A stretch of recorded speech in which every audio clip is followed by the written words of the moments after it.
पाकिस्तान की मौजूदा सियासी सूरत हाल पे बात करेंगे। मेरे साथ हैं सरदार खिजर महमूद साहब। तहरीक इंसाफ का समझ लें कि मुकम्मल खात्मा हो गया है। जिस तरह धड़ाधड़ लोग आके प्रेस कॉन्फ्रेंस कर रहे हैं और बड़े बड़े बुरज उलट गए हैं। दुख की बात तो ये है कि जो बड़े बड़े साथी दोस्त थे वो मौका परस्त हुए, वो उत्साह छोड़ गए।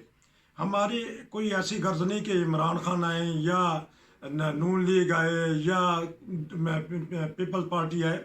हमारा मकसद ये नहीं है। हम तो चाहते हैं कि मुल्क में ऐसी पार्टियां आएँ जो मुल्क के लिए काम करें।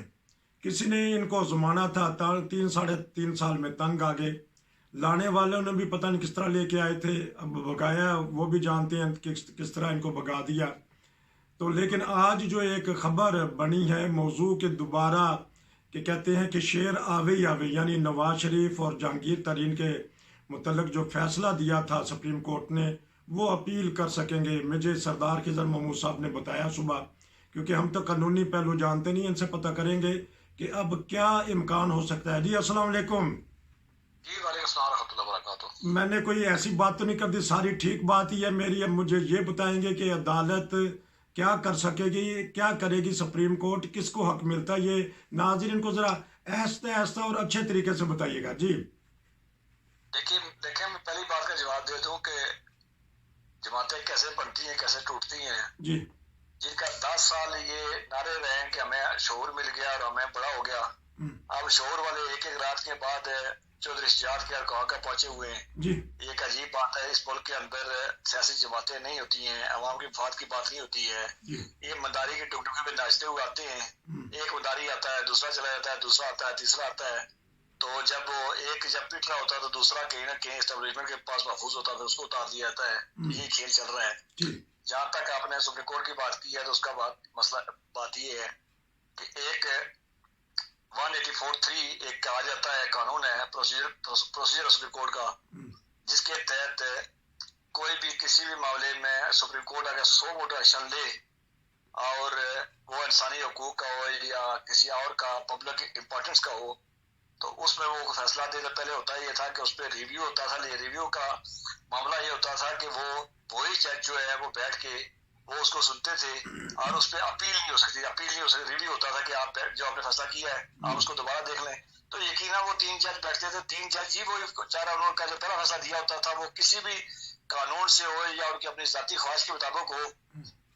तो यकीनन आप देखा होगा जब चीफ जस्टिस 100 वोट एक्शन लेगा तो वो इसी ग्राउंड में लेता है कुछ बन रहा है, तो अगर वो खारिज हो जाए तो फिर सुबकी जो है वो चीफ जस्टिस की होती है, इसलिए कि वो उससे नोटिस लिया और नोटिस वो खारिज हो गया, तो इसका मतलब नोटिस लेते उसे गलती हो गई। इसलिए वो हमेशा कोशिश करते थे कि जो वो नोटिस ले उसको उनकी मंशा के मुताबिक ही। और ये भी देखने में आया है कि जो चीफ जस्टिस बैठते थे उनकी अपनी मर्जी के, ये पिछले 30 साल की प्रैक्टिस ये थी कि उनके अपनी मर्जी के 2 जज जो है वो पसंद जज उनके लिए वो बिठा के उनको, या 2 या 4 जो है, तो वो उस तरह होता था। अब जो कानून बना है आज, कि आपको याद होगा कि ये भी 100 वोट एक्शन ही चल रहा था, जो इलेक्शन कमीशन वाला, आपको याद होगा मोहन पट्टी वाला जो केस था, ना डोगर वाला, जो डोगर वाला केस था, सीपीओ डोगर वाला, लाहौर वाला, तो उस केस में ही 100 वोट एक्शन लिया गया था कि इलेक्शन क्यों नहीं हो रहा है, इलेक्शन कमीशन जो है वो टाइम क्यों नहीं दे रहा है सदर पाकिस्तान का। उसी केस की हेयरिंग चल रही थी। उस पिछले दिनों आपको याद होगा कि एक हुकूमत ने एक कानून पास किया था कि जिसके तहत ये था कि आइंदा के बाद जब 100 वोट एक्शन लिया जाएगा तो वो चीफ जस्टिस अकेले लेगा, बल्कि 2 से 3 जजेस के मर्जी के साथ होगा। फिर आपको याद होगा कि उसको सस्पेंड कर दिया गया और चीफ जस्टिस साहब ने कहा जी कि ये जो हमारी जुरिस्डिक्शन थी या हमारी पावर थी उसको चैलेंज किया गया और उसको उन्होंने उसको स्टे दे दिया था, उस पर कार्रवाई रोक दी थी। ये हुकूमत ने अचानक से अभी नया कोई शायद जुमे को बना ये, और सदर पाकिस्तान हैरत की बात ही है कि सदर पाकिस्तान जो पहले आज तक जिनकी रवायत ये रही है कि उन्होंने मैक्सिमम कानून जो है जितने भी बिल होते हैं उनको वापस कर देते थे और या फिर वो रिमार्क्स लिख देते थे कि ये चीजें ठीक करें, तो जो भी होता रहा, तो इसका किसी को मालूम नहीं। आज जब सुप्रीम कोर्ट में उसी केस की हेयरिंग चल रही थी तो सजील स्वाति जो इलेक्शन कमीशन के जो वकील थे वो उस पर आर्गू कर रहे थे उसी पे। इस दौरान अटॉर्नी जनरल ने पहुंच के कहा जी कि ये कानून बन चुका है।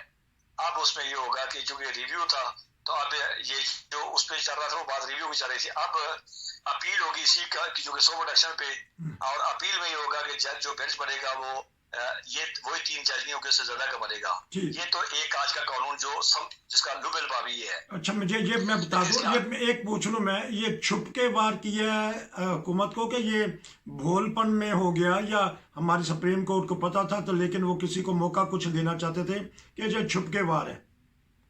دیکھیں چھپ کے تو قانون سازی تو قانون بنایا نا، ایک آرڈیننس جو ہوتا ہے وہ چھپ کے ہوتا ہے. جس طرح بدنام زمانہ اس صفحہ ہستی کا بدنام ترین جو ہے آرڈیننس جنرل ضیاء نے پیش کیا تھا، جی. اس طرح کے آرڈیننس جو ہے وہ چھپ کے ہوتے ہیں. وہ ایک بندے کی مرضی سے جب قانون سازی اسمبلیاں کرتی ہیں تو یقیناً جو پارلیمنٹرین ہوتے ہیں، اسمبلی ممبران ہوتے ہیں، ان کی نالج میں ہوتا ہے اور باقاعدہ اس پہ اس کا جو طریقہ کار ہے وہ مکمل کیا جاتا ہے، تب ہی وہ بل صدر پاکستان کو پہنچایا جاتا ہے.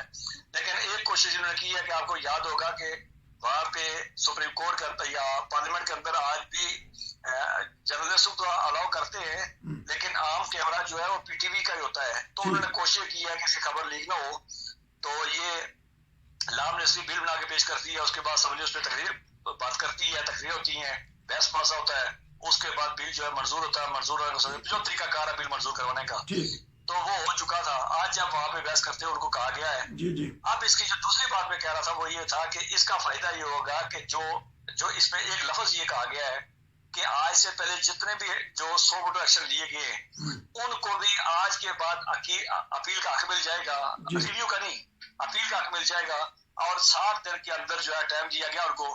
اور اس میں کیا ہوگا کہ جو نواز شریف والا نااہلی والا کیس تھا، جو اس کو نائل کیا گیا تھا، وہ اس پہ کیا نام ہے، وہ اس کا آف شور کمپنی پاناما پہ، وہ آف شور کمپنی والا نہیں تھا، وہ اس پہ ہوئے تھے، وہ کیا نام ہے اس کا اکاما کیس جو ہے، جی اکاما، اس میں آف شور میں ان کو سزا نہیں ہوئی تھی، وہ اکاما کیس میں اس کو نائلی ہوئی تھی.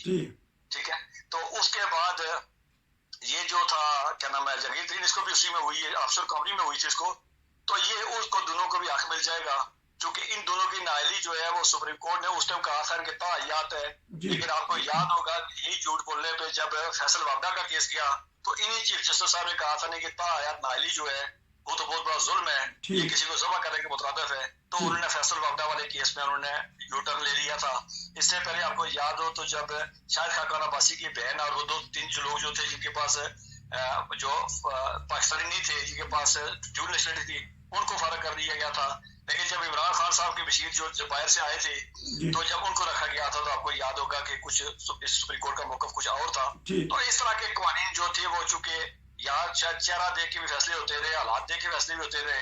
اب یہ ہے کہ انہوں نے کیا ہے کہ وہ لوگ جو ہے اس پہ ڈائریکٹ فائدہ جو ہے وہ آنے والے وقت اپیل اگر ہوگی تو وہ فائدہ جو ہے وہ کس کو پہنچ جائے گا. چونکہ میں نے حوالے کیسز کے 2-3 فیصل وابڈا والے کیس کا حوالہ اس لیے دیا ہے کہ یہ سپریم کورٹ اس سے پہلے جو ہے نالی وہ 5 سال کے لیے کر چکی ہے یا ایک الیکشن ٹینور کے لیے کر چکی ہے. تو اب لگتا یہ ہے کہ یہاں سے فائدہ نواز شریف کو بھی ہو جائے گا اور جگیر ترین کو بھی ہو جائے گا.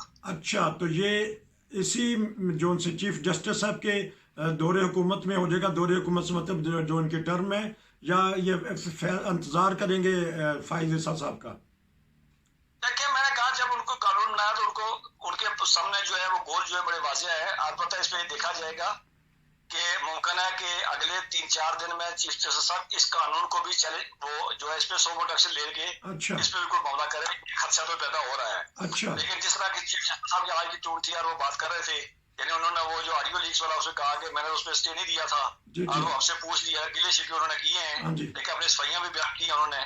تو لگتا نہیں ہے کہ اب 2 چیزیں کچھ بین ہی ہے کہ وہ اس نئے قانون کے بھی اوپر 100 ووٹ ایکشن لیں گے نہیں لیں گے. دوسری بات جو آپ نے سوال کیا کہ فیصلہ ہو جائے گا، کیونکہ ان کے پاس 60 دن ہیں.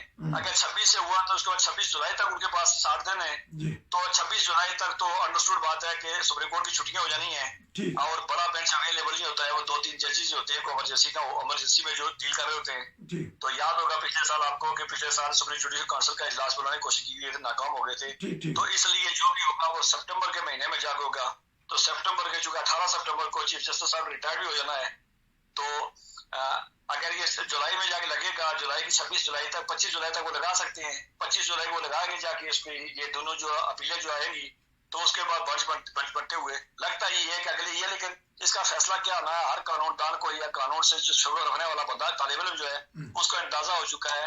چونکہ سپریم کورٹ کا میں نے کہا پہلے کہ فیصلے پہلے سے موجود ہیں اور انہیں کو نظیر بنا کے ان کو بھی ریلیف مل جائے گا. اچھا، اس کا مطلب کہ آنے والے دنوں میں वजीर आजम नवाज शरीफ बने या ना बने, लेकिन घुमसान की जंग होगी पाकिस्तान में, खींचातानी ज़रूर होगी। हो सकता है कि पीडीएम टूट जाए और अलग-अलग इलेक्शन लड़े जाए।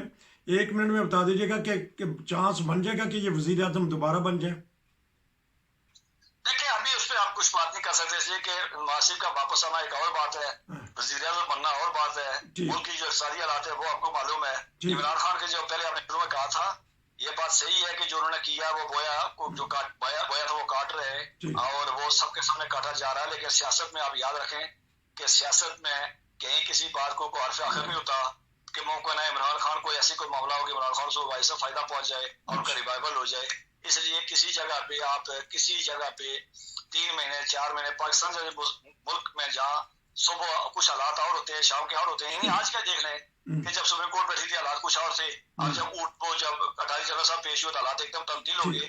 इसलिए ऐसे आप इतनी बड़ी लंबी चौड़ी पेशगी कर नहीं सकते हैं कि ये चूंकि आम इलेक्शन जो है वो अक्टूबर में अनाउंस हो चुके हैं, तो कौन वज़ीर आज़म बनेगा, क्या हालात होगा, उसके बाद सियासी कंपोजिशन क्या होगी, कौन सी जमातें इलेक्शन लड़ेंगी, किस तरह की होगी, इस बारे में अभी शायद कहना बहुत मुश्किल है। बड़ी मुश्किल है, क्योंकि पाकिस्तानी सियासत बड़ी बेरहम है। हमने बड़े बड़े उलट पुलट होते देखा। ये 9 मई के बाद तो अजीब व गरीब मामले हो गए हैं, हर कोई आके रोता है। बहरहाल लंबा तबसरा हो गया, तो इंशाल्लाह मैं आपसे जो मौजूदा सियासी सूरत हाल है, आपसे 2-4 दिन से तबसरा नहीं लिया, अब मैं आपसे तबसरा भी लूँगा इन मौजूदा हालात पे आपसे, क्योंकि मैंने कानूनी पहलू लेना था कि सुप्रीम कोर्ट ने कौन सा यू टर्न लिया है या छुप के वार कर दिया है हमारी पार्लियामेंट ने। इस पर मैंने बात करनी थी, आपने भरपूर तरीके से हमारे नाज़रीन को बता दिया। नाज़रीन ये थे हमारे सरदार खिज़र महमूद साहब, बड़ी प्यारी अंदाज में बता रहे थे। नसीर को इजाज़त दीजिए, आपका बहुत शुक्रिया, फिर मिलेंगे। अस्सलाम वालेकुम।